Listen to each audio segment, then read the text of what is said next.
From what we can gather, it's a very long and complex history. I think it originally may have started as a stable building, but it's also been a home to milliners, to hat makers, furniture manufacturers, and then for the last 30 years or so, it's been a squat. So it's had quite a colourful last 30 years. It's been a home to many a good party from all accounts, and now it's a residence. Our clients came to us just after purchasing the property. It was a place that they absolutely fell in love with. There was always the need for flexibility and to create two separate dwellings. Those dwellings could be joined together to create a larger place. They could be used for when the kids grew up. It could provide an income, but having it as two separate dwellings was certainly a key part of the original brief. What we wanted to do is slowly unpack the building. It had so many different layers. It wasn't in good condition. I think the top of the building was leaning almost half a metre out into the street. So we wanted to understand what were the good parts of the building, what were the parts of the building that we had to look to significantly alter, and then tying that into what our clients wanted to do.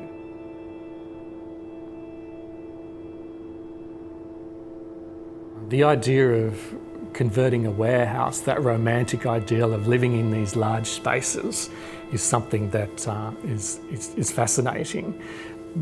But when you get down to the nuts and bolts of a building like this, the constraints are quite tight. Its orientation to the street and to the park, its public presence, meant that we had a layer that was going to be visible in the public realm. We looked at a lot of different materials. Where we were looking to rebuild components of the building, we tried to be as faithful as we could in the approach and the construction methodology, but we used timber structure to keep the building together wherever we could. There is some steel involved, providing a new framework, a skeleton to keep that original fabric together. And then there's the overlays. There's the polycarbonate and expanded metal facade that we wrapped the upper floor in. So it's a system that allows light to permeate in and out of the building. Gaining access to light was an important part of our response to this building. A key part of that was creating the light well on the north side. The original building was built right up to the northern edge of the site, hard up against the backs of some of the houses.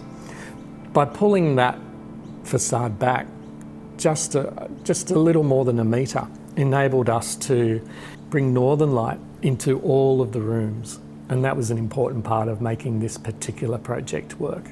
So suddenly you're getting light from three sides on this building. You're getting it from the east, from the south and from the north as well. So the three components together create something of almost like a jacket, if you like, of light that surrounds the entire building space.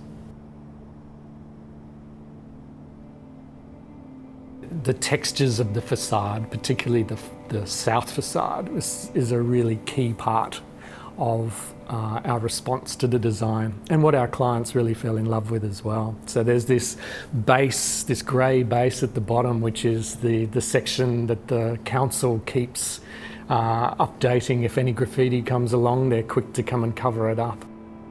Rather than work against that, we worked with it. And so we've got this strong painted base. Above there though, we've got the overlay, the real filigreed textures of different paint colours, and there's even some ghost signage there of the inhabitants who have been there for the last 100 years or so, on and off. Even though this building wasn't strictly speaking heritage listed, it did have a history, and an important history. And a lot of people still remember that history as well of the building. So we wanted to keep that as best we possibly could. I think there's a lot of evidence to suggest that keeping as much of a building's fabric as you can significantly reduces the environmental impact of what we do. So The environmental concerns and heritage concerns are kind of melded together in many respects, and that's something that we're quite interested in pursuing in our projects. At the moment, it is a residence, but perhaps it isn't in the future, and that's something that we quite like the idea of.